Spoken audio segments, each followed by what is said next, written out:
China memangkas tajam pembelian produk pertanian AS sebagai respons terhadap tarif. Beijing peringatkan tindakan balasan keras terhadap negara yang bekerja sama dengan Amerika Serikat. Sebagai respons terhadap tindakan Amerika Serikat yang bertujuan mencegah negara lain menjadi jalur transit produk China, Kementerian Perdagangan China mengeluarkan peringatan pada tanggal 21 April bahwa Beijing akan memberlakukan tindakan balasan yang setimpal terhadap negara-negara yang bekerja sama dengan AS. Konflik AS-China semakin meningkat dengan intensitas yang makin tinggi. Nikkei Asia melaporkan bahwa data perdagangan yang dirilis oleh Administrasi Umum Bea Cukai China pada tanggal 20 April menunjukkan penurunan 90% impor kapas dari AS dalam nilai dolar AS secara tahunan dari Januari hingga Maret. Impor gandum hanya sekitar 1% dari level tahun sebelumnya pada periode yang sama. Sejak pertengahan Januari tahun ini, China telah menghentikan pemesanan kedelai dan jagung produksi AS, dan justru meningkatkan pembelian dari negara-negara seperti Brasil. Menurut data dari Departemen Pertanian AS tentang pemesanan kedelai dan jagung oleh perusahaan asing, pembelian oleh China telah nol sejak tanggal 16 Januari sebelum Presiden AS Trump menjabat. Laporan tersebut menyoroti bahwa pada tahun 2017, kedelai AS menyumbang hampir 40% dari total impor China, namun pada tahun 2024, angkanya turun menjadi 20%. Sebaliknya, kedelai Brasil yang pada tahun 2017 menyumbang 50% dari impor China kini mencapai 70%. Akibatnya, harga kedelai Brasil naik. Laporan tersebut juga mencatat meningkatnya kekhawatiran di kalangan petani Amerika.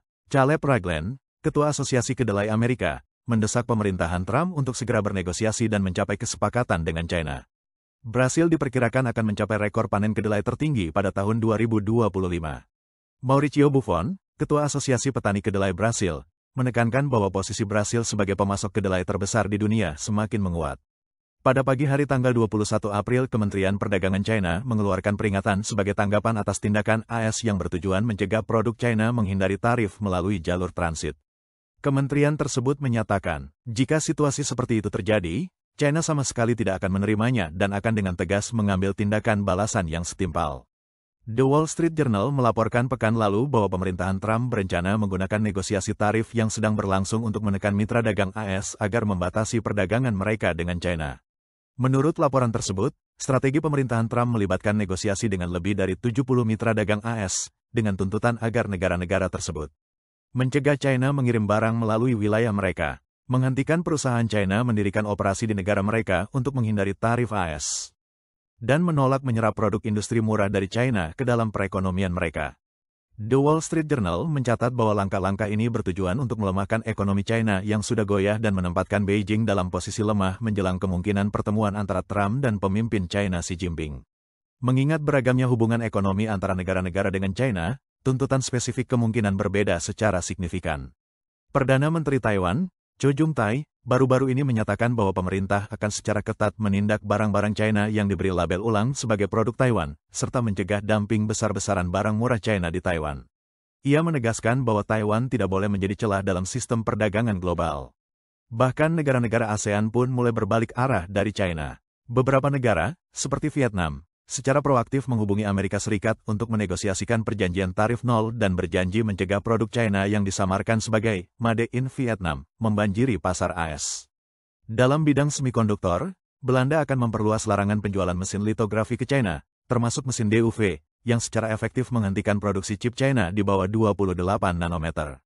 Jepang mengikuti jejak tersebut dengan melarang ekspor ASML ke China, dan AS memberikan subsidi sebesar 5,4 miliar dolar, menciptakan kemitraan tiga arah yang bertujuan melepaskan Beijing dari rantai pasokan semikonduktor global. Tanpa chip, China tidak bisa bersaing secara global. Sektor energi baru juga mengalami kemunduran signifikan. Meskipun Korea Selatan mendapat masa tenggang 2 tahun di bawah kebijakan IRA AS, perusahaan baterainya masih sangat bergantung pada China untuk bahan penting seperti grafit, dengan ketergantungan lebih dari 80%. Perusahaan seperti LG Energy Solution harus membangun rantai pasok non-China pada tahun 2027, yang mendorong perusahaan China menjadi sekadar kontraktor teknologi. Uni Eropa juga telah menaikkan tarif karbon hingga 15%, memberlakukan tambahan tarif 945 euro per ton pada baja China, secara efektif mengecualikan China dari pasar. Menurut data IMF, sejak konflik Rusia-Ukraina dimulai, perdagangan antar blok geopolitik turun sebesar 12% dan investasi menurun 20%. Pemisahan berlapis-lapis ini telah melampaui perang dagang dan membentuk sistem paralel bergaya perang dingin. Lawan China bukan hanya Amerika Serikat, tetapi seluruh blok Barat yang terlibat dalam pengepungan jangka panjang. Mengapa Barat begitu bersatu? Karena strategi AS terhadap Partai Komunis China telah melampaui masalah keseimbangan perdagangan dan bergeser menuju pengepungan dan pembatasan total.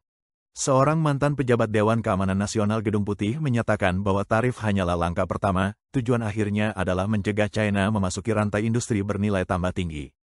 Laporan keamanan rantai pasokan global dari Departemen Perdagangan AS tahun 2024 mencantumkan 14 bidang kritis sebagai prioritas untuk melepaskan diri dari ketergantungan pada China, termasuk semikonduktor, kecerdasan buatan, bioteknologi, dan manufaktur canggih. Tim perdagangan Trump juga sedang merancang tarif cerdas, 400% untuk produk-produk kelas atas China, 145% untuk manufaktur tradisional, dan 60% untuk produk primer. Struktur tarif diferensial ini dengan jelas menunjukkan bahwa AS ingin memutus semua jalur bagi peningkatan industri China. Perang dagang tampaknya semakin memanas dan menarik lebih banyak negara ke dalam pusaran konflik ini.